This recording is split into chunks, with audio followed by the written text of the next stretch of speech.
Welcome to Real Estate U with Lettiann. Hey there, Joshua Jolly joining us today. Joshua is going to tell us about his experience in purchasing a house on the courthouse steps. Welcome, Josh. Thank you. Great to be here. Thank you so much. Yeah, you bet. So you graduated from the University of California, and you always had an interest in real estate, and you were just shy of getting your broker's license out in California. And then what happened? I was interested in real estate, and I just kept studying, and everybody was jumping in. And so I just focused on the investment side of real estate from that point, and just did a lot of homework, took a lot of classes. And then in 2017, an opportunity came up where I contacted a friend of mine that I grew up with, and he has a successful business and was trying to buy a place in Los Angeles, which is where he's living. And he was getting outbid by like 100,000, 200,000, some crazy numbers out there with real estate these days. And so I said, hey, let's try this tax delinquent auction here in Kansas City. You can get houses for like, 20, 30, 50, however many thousands of dollars. You just have to have cash in hand. So he liked that idea. He's a business guy. And so we investigated that, looked into it. And then he brought another friend in, and the rest is history. We dove right in, and I was the guy, boots on the ground, driving around and looking at properties and seeing, how they look. You can't go in necessarily.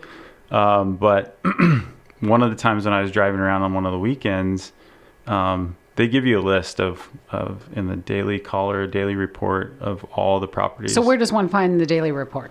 It's downtown, and Okay. it's like a newspaper. And so you just go in there, and first you have to register for the auction. Okay. And you have to have your paperwork in 10 days beforehand.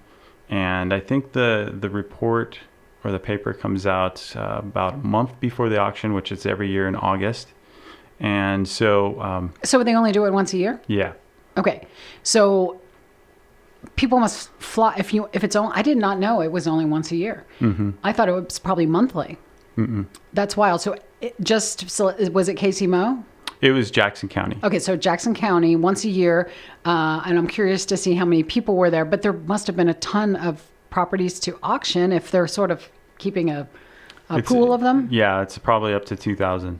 Properties? Yeah. Oh my word. So when you get this daily paper or daily report, something like that. It's on the Jackson County website. When you register, they say, hey, if you want to know what auctions are there or houses are available, go get this newspaper. And there's a website page where you can actually look it up on the computer. So in this report, does it give the address of the property? Yeah.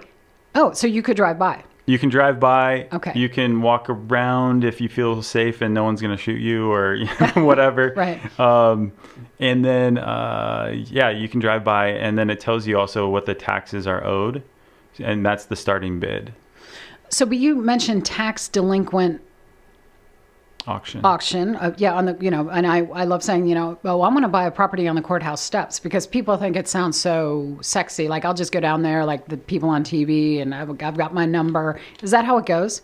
Exactly. Are you really outside on the steps? You're literally outside. Get out. I want to do steps. it. I just want to go. It's pretty fun. We just missed it because it was, we just missed. Ago. Yeah. So let's go together next year. Want to? Yeah, absolutely. That'd be fun. Just be fun to watch. 2,000 properties though. That has to take days. It does. It's a full week. Oh, okay. Yeah. So basically what they do is they go through the properties, and whatever was left from the day before, that's where they start, and then they proceed forward. And so in 2017, I think it went to Friday. A couple of questions. How did you pick the house you picked? And what was the range of prices? Did they show you like bidding will begin at this price? Okay. So every property has a starting bid, and that's based on the taxes owed. Okay. And so the county, all they care about is getting their tax money back, right? And so anything beyond that goes to the owner, of whoever they might be and wherever they might be. So the county isn't in it to like make money off of it. Okay. They just want their tax money. Right, because that's how they pay for the employees and all the stuff that goes on in the city like that. So, so I was down there, and I drove, and I put into a spreadsheet all the addresses, and I made notes, and I had it connected to Zillow and all this stuff, super hardcore research. And this was your first one. Yeah. So you were probably up against some veterans and people, that's their niche. Yeah. Or niche, as some people might say. Niche. Yes. Parlez-vous français? Yeah. Yes. And so, it was my friend and I, and his name's Caleb, and basically... Did he fly in for it? He was in Europe. Oh. He's like, hey, I'm going to go to it, Europe. Josh. And he's like, you handle it, right? He wired the funds, and then we were, going for it. And I wanted to get better looking, established houses and not deal with like total junkers, so to speak. And did you have more than one house on your radar? Yeah. Okay. I had a ton, and it just depended upon how things came together. So there was one particular house, and Caleb had a friend who also lives in Kansas City who I didn't know up until that point. And so he told him about it, and he basically was at the steps as well, and he had looked at properties and stuff like that. And there was a house that I liked a lot because it was built in 2003, and I'm like, somewhat newer. Yeah. So we had a certain amount of money that we were willing to bid on houses, and we bid the full amount. Like, I'm just like, I want this house. I want this house. Great location, brand new. It was like, how is this even possible? Right. Probably $150,000 house, ish. Start price. What was the bid start? Probably like 10,000. What? Yeah. Cause it's taxes. It's just the taxes owed. Okay. So that's where the auction comes in. And so the bidding starts, and I kind of waited. I've done auctions before, but like for cars and things that like universities would auction off, like science equipment. So there's a lot to the auction game emotionally, psychologically. And so I had used that experience for this particular moment. But what happened was it ended up being me and another guy. And the bid was $1,000 per, like it would go up $1,000, right? So we hit our max, and it sold to the other guy for another $1,000. And so you have to stop somewhere, but it seems so easy to just keep going. I would have kept going, but that's Like the amount of money we had. And so I told my friend, or who was friends with Caleb, I was like, man, I just didn't have any more money. He's like, why didn't you tell me? I would have given you the money, right? And hindsight. I didn't know him up until that point. We had just met, and so it's like, so he was your friend of your friend. Yeah, gotcha. And so it's like, hey, how do I just say, can I have $1,000? Can I have $5,000? Or that's a new thing. So it was all very new for me at that point. And so the next day rolled around, which is where all the properties were that we really wanted and that I thought were really good properties, some of the better properties, because this is our first time in. Better to get something that's in good shape, and then hopefully just throw it on the market potentially and not have to do a lot of work. So had you seen the inside of anything, or just the outside of some places? In driving around, there was actually some people who owned the house, and they were delinquent, and they were doing a garage sale when we were driving by. And I was like, with another friend, I said, hey, let's go walk the house. So we actually walked around the house and said, hey, do you guys have an estate sale going on here? What's going on? And they're like, yeah. Right. And so we walked that house, and that house went for 50,000 plus, I think. So that wasn't the house you got? No, Gotcha. No. But typically you can't go in, you kind of like gauge it. I took it as a plus if people were living there, because it means it's livable, and, they're probably keeping it in somewhat of a reasonable shape. And so, that's kind of one of the indicators that I thought was like, well, at least, the pipes aren't bursted, or, something like that.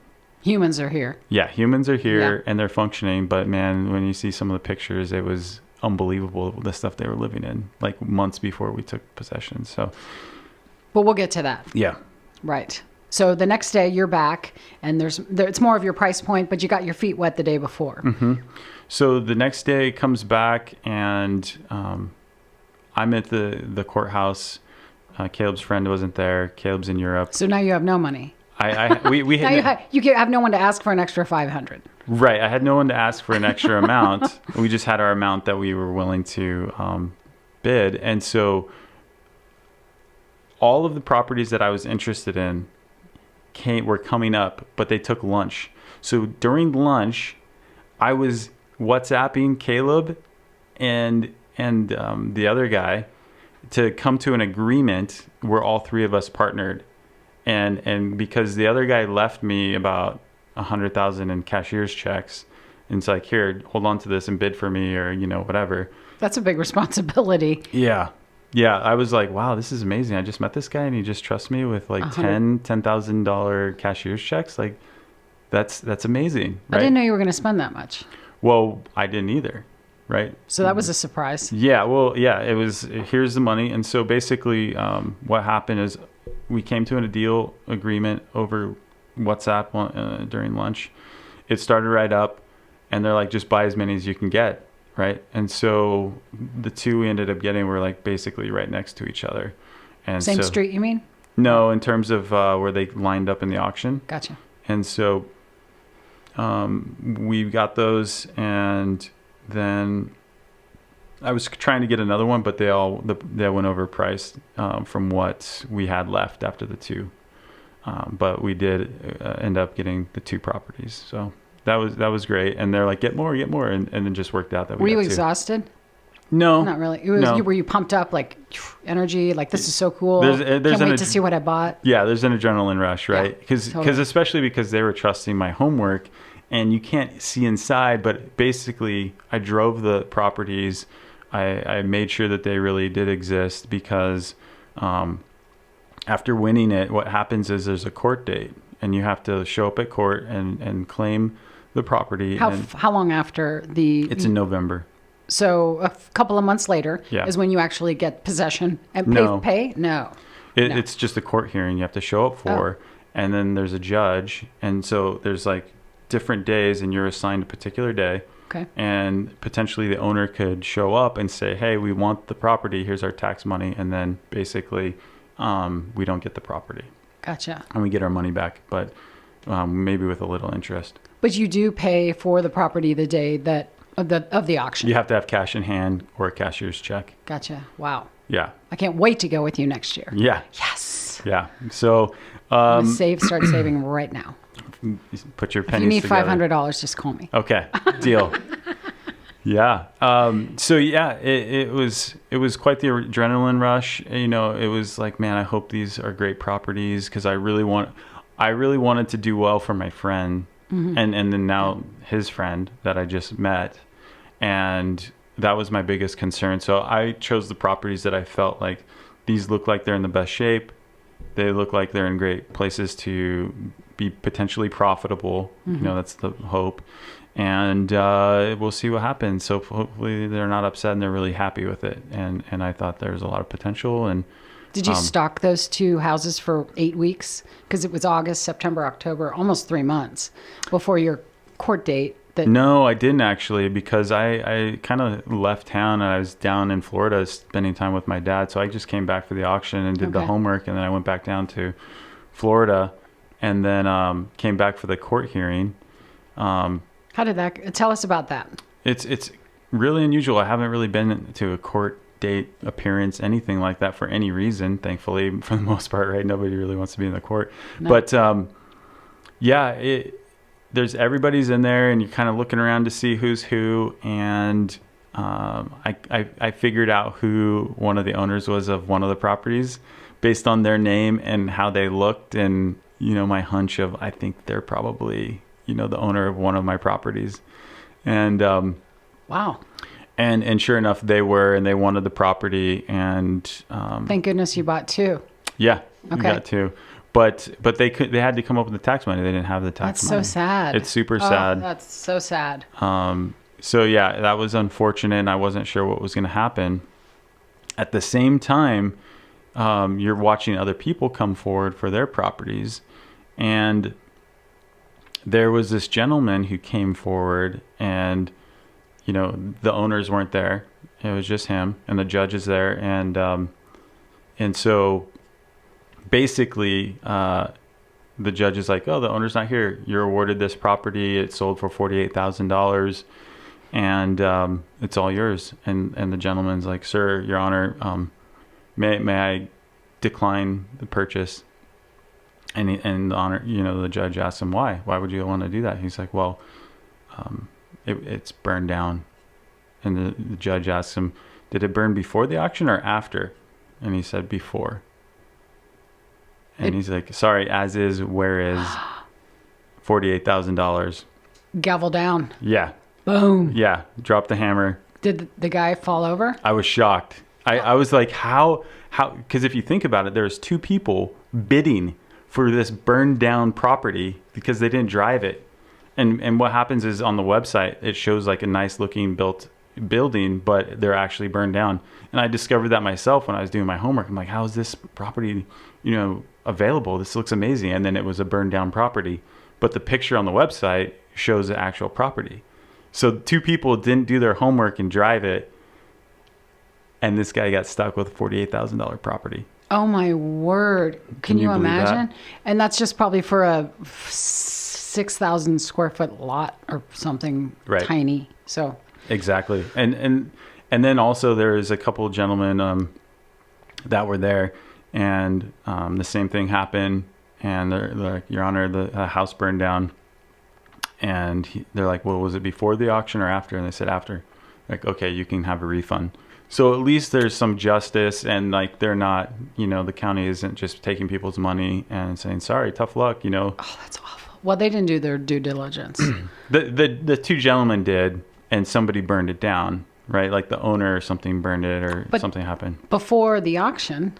So no, that was the first guy for $48,000. Right. He got stuck with it. Yeah, he did not do his due diligence. He did not do it. Right. Right. But the people that it happened again, and they're like, no, the house was standing there when we bought it. Right.